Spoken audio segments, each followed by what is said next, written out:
Hi, everybody. Welcome back to the Dice Tower. My name is Zee Garcia. And I'm Camilla. Today we're taking a look at Ancient Terrible Things.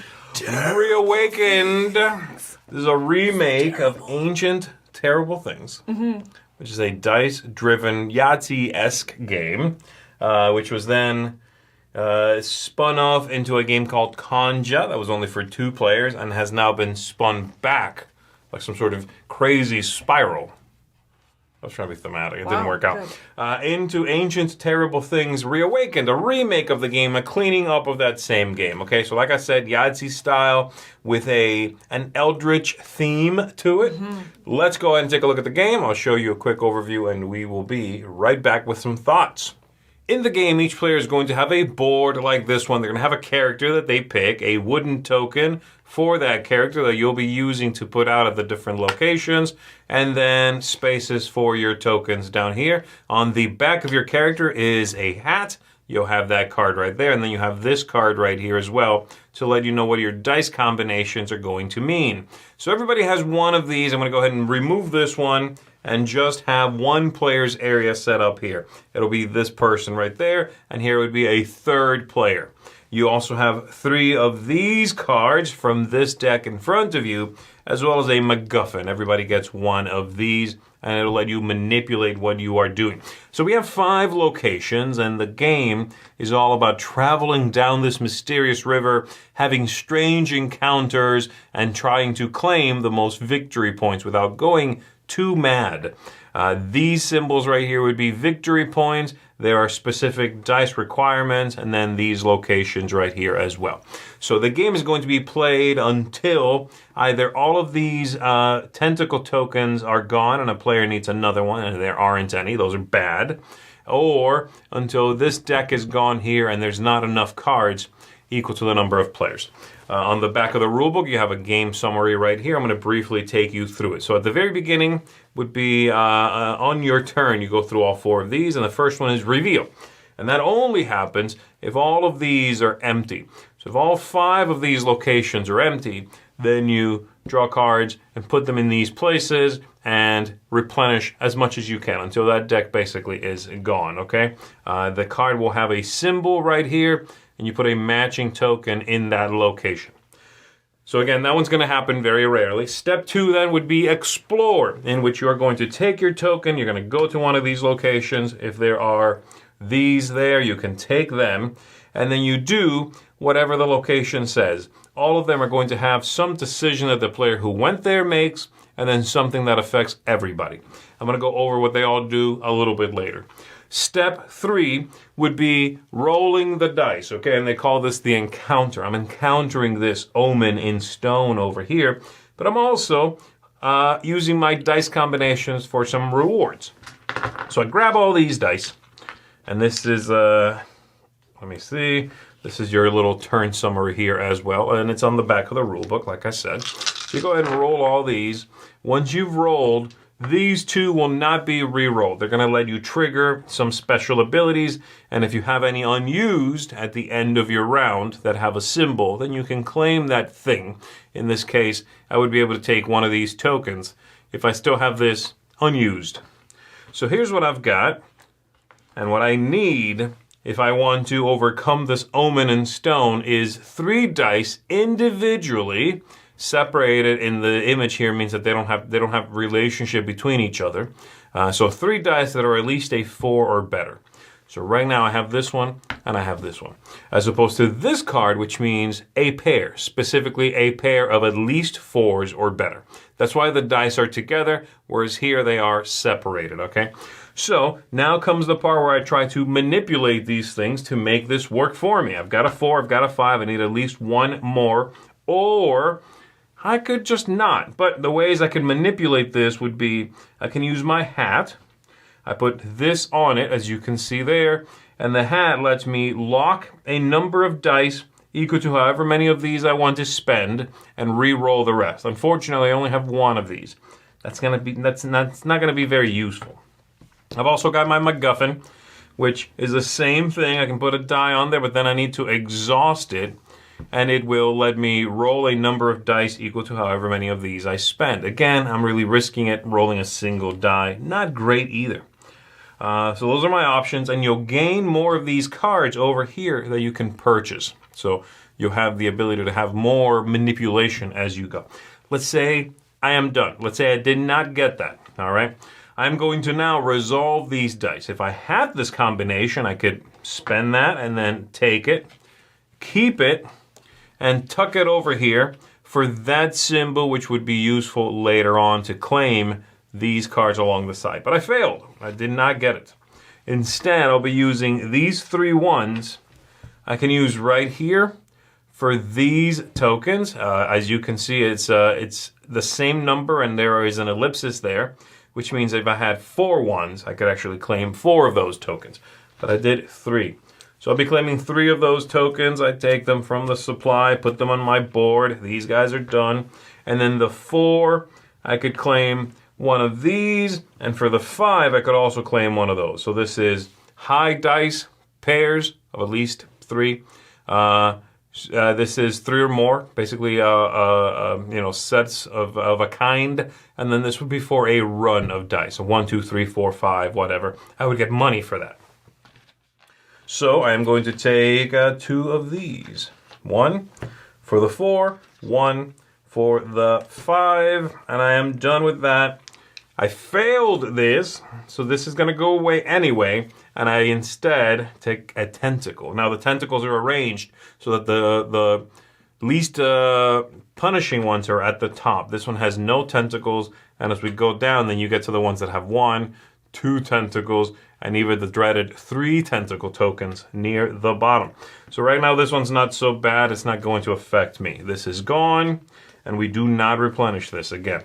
Now that I'm done, it's going to be the next player's turn, and they are going to do, well, the same thing. They go somewhere, they claim the token, they get this, then they roll against that, and then they resolve. The final step was resolve, by the way, which I just went ahead and did, resolving your dice, all right? And it explains to you there, you can use the dice for that, you can try to claim the thing. If you don't, you get the tentacle instead, okay? So there we go. That is the general flow of the game. What am I trying to go for here? How do I claim all these victory points? Well, if you get the card, you get victory points, okay? And then various of these things will give you victory points and different ways to manipulate what's happening. Let's go through the tiles and I'll explain what's going on.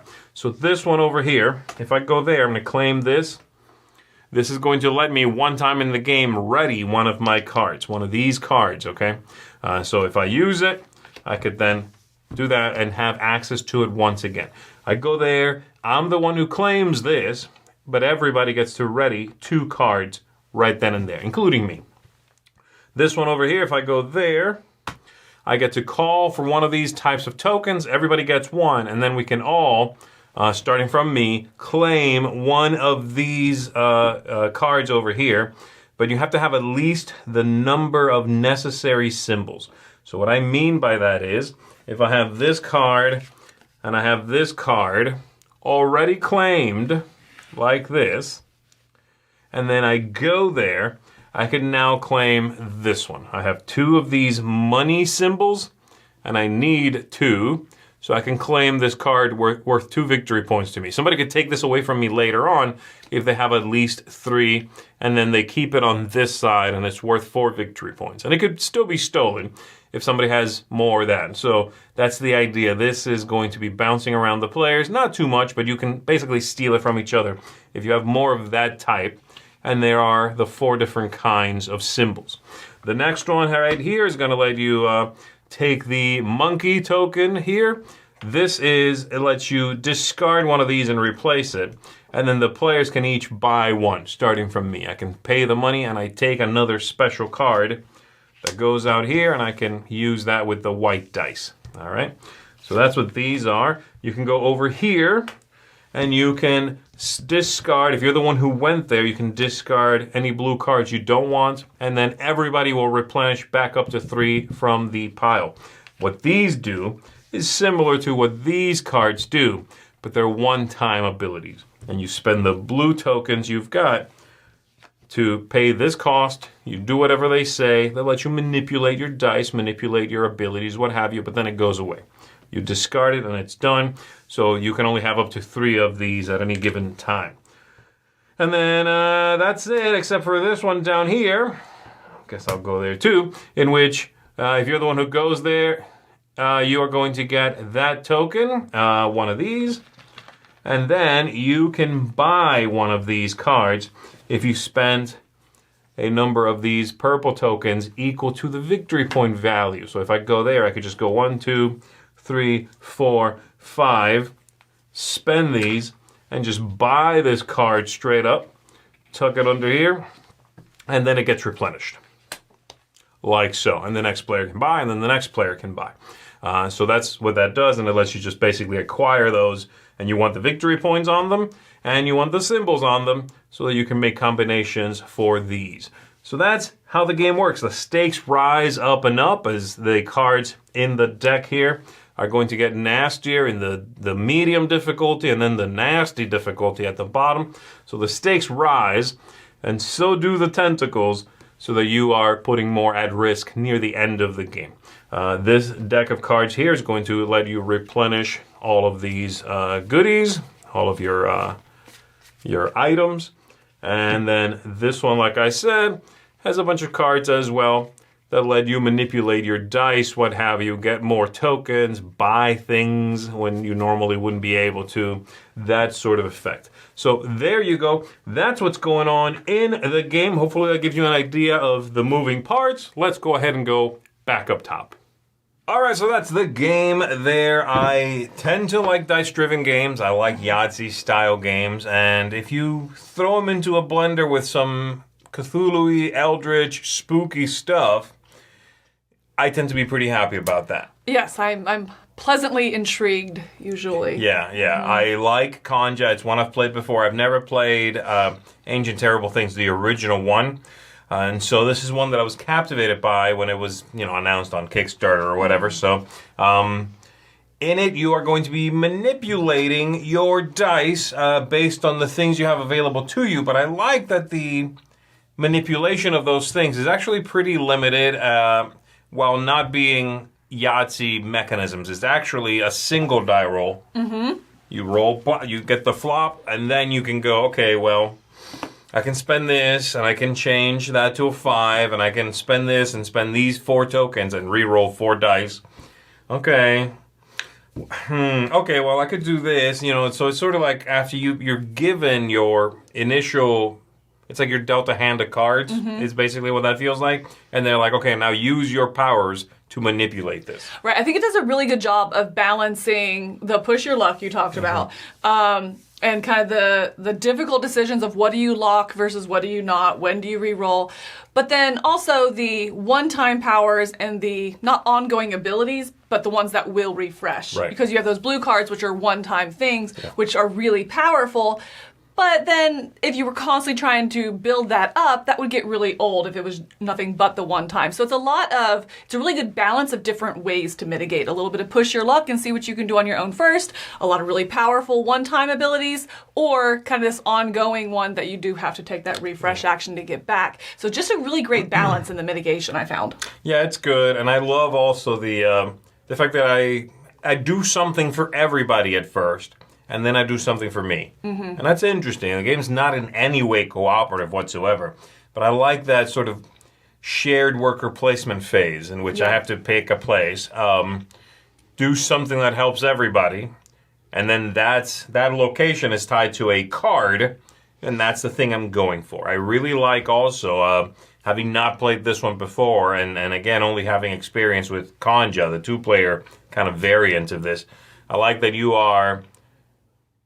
can roll your combination to try to beat that evil thing, or you can just use those dice for getting more tokens. Right. It kind of gives you, it makes you think about where you want to go a little bit more, because you might just be trying to build those tokens up because you don't have any left. Right. Or you might really be going for those points or that set collection in the card. Or maybe you want the power of the location. Right. And so there's 3 different things that you're considering for each place you go to. Right. And I really like that as well. Yeah, it's a little I like more interesting than it was in Conja, I think. Yeah, there's more to it. It's a slightly bigger game without really having any more rules, is the idea. And I should talk about the theme also, which is really just sort of window dressing, a lot of flavoring, and a lot of, the artwork is kind of what puts you there, but I really do like it. Yes. I like the look of this game a lot. I always, it's Pleasant Company Games. A lot of their games are from Simon McGregor, who I'm pretty sure whose company it is. I'm pretty sure. And then the artist, Rob Van Zyl, I really, really like the art style. I love this illustration feel. It's kind of grungy and kind of like a notebook sketch meets a fever dream. Okay, yeah, fever dream's a good way to put it. Because I was like, it's not quite like Louisiana, Cthulhu, nature. It's like all those things, but just comes together really well without being in your face. It really does just support the gameplay too. It doesn't get in the way of the gameplay, but it's definitely something you take notice of as you play. There's actually a couple that I came to that gave me pause, that I just was looking at the card. I was like, this is so cool. Look at this one. It's so neat, and then you move on. So it's definitely there and to be seen, but doesn't get in the way. It has really smooth graphic design that works and supports it as well. Yeah, he's got one of those looks, and there's a few games, again, that I've played and have that use Rob Van Zyl's artwork, that I feel like he's one of those guys that should be as well known and has as much of a style that's his own as someone like the Micho. Right. The Micho's like just incredibly prolific. That's the difference. Yeah. But you look at a piece of artwork from the Micho and you're like, okay, yes, it is from him. This has that feel, It's like that in this one, in Kanja, in The Dead Eye, which is it's a really interesting solo game. I think it's such a good-looking package overall. As far as what's going on into mechanically, I really did find the mechanisms in this one interesting. There's a couple of things that I thought were left something to be desired. That would be, I think, the game length. Really not just the game length, the sort of the time between players, really, I guess is what I mean. I think it feels a little bit longer than it is because of that. At the start of somebody else's turn, you do get that little boon that they give you. They choose the token, everyone gets it, or everyone gets to refresh 2 cards. So you do, at the beginning of their turn, activate a little bit as well. But after that, you're just kind of watching them roll dice and maybe try to mitigate it. It does, as they... Be like, what do I do, this and that? Right, especially end game, which I think makes this a great 2-player game. 3, I don't think I'd ever want to play it at 4. At 4, it would definitely overstay its welcome. Right. But 2 and 3, I did find that I enjoyed it at both of those. But I was done when it was done. It was right there for me. Yeah, and I like I enjoy the world and the setting and what's going on, and I like the cadence and the rhythm, I should say, of like the cards drying up, and then you refill, bump, bump, bump, bump, bump. And so you have every option available to you. You have to do all the abilities before you can duplicate one again, right? I like that. But yeah, it's just sort of, that little action at the beginning of the round, sometimes it's literally like, grab 2 tokens. You don't even get to pick which ones. It's like, I'm done. Now you roll. And now okay, great. I refresh my cards. Done. Right. Like, that's it. So I agree with you. Lower player counts seems to be the happy place for this one. I think that kind of ties into my other little bit negative is I think it's a little bit long, especially for a game that has so much luck. Sure. It is luck with going for that. I do think that that's balanced or counterbalanced a little bit with what we were talking about, where there's a couple different things you can go for. If it's a really hard card, maybe you'd go somewhere just for the power of the location, or you really just feed into the boons that you'll get on that. I don't know what it is thematically. That little pyramid looking thing. Pyramid thing. Yeah, maybe you go for that instead. So it's a little bit counterbalanced. It doesn't feel as nasty if you don't get that card done, but it does. It is very lucky. And a little bit long, especially because of that. I will say I like the way that I like the rising tension in the game, because if you fail early in the game, you fail to beat one of those locations and you get the first tentacle token, it's likely empty or has 1 tentacle token. And in fact, that's part of the strategy, is this idea of, I'm not going to worry about winning that card. I'm going to fail that card. I'm going to worry about getting these rewards. And then I get that 1 empty tentacle token. I can even spend it for a boon.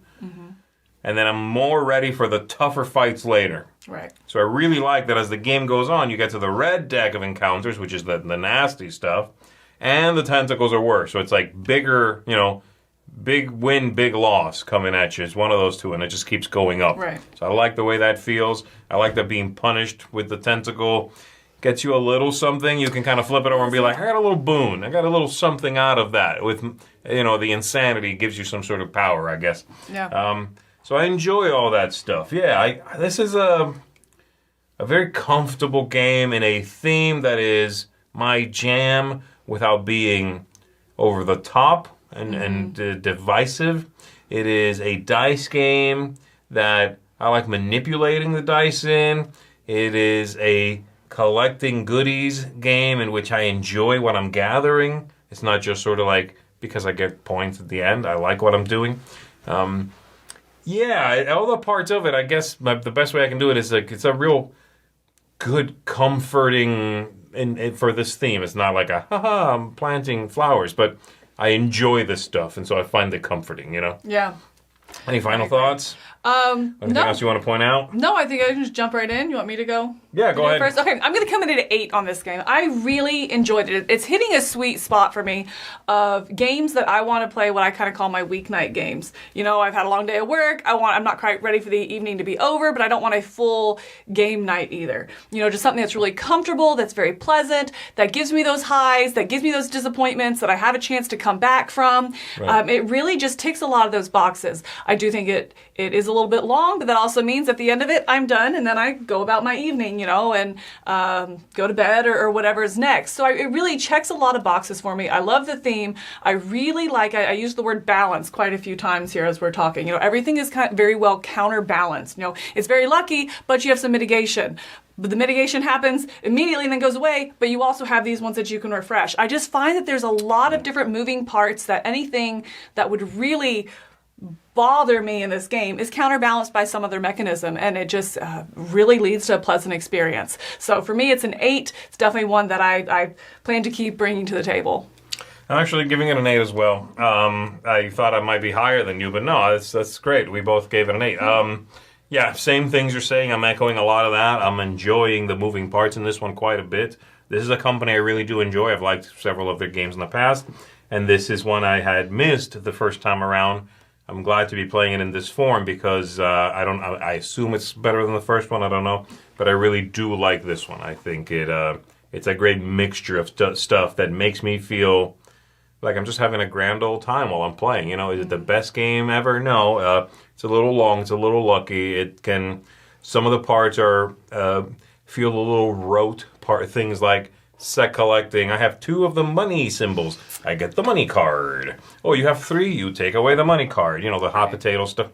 It's there because it needs to kind of give you more things to go for. That part isn't thrilling. Mm-hmm. But I like so much of what's going on in it, and I like sailing down this creepy river and seeing what's going to happen. It's so cool. So there you go, folks. That is Ancient Terrible Things Reawakened. That is 8 out of 10 for both of us. That is a seal of approval, everybody. So check this one out, especially with lower player counts, if you want some nice dice-chucking goodness. That's going to do it for us.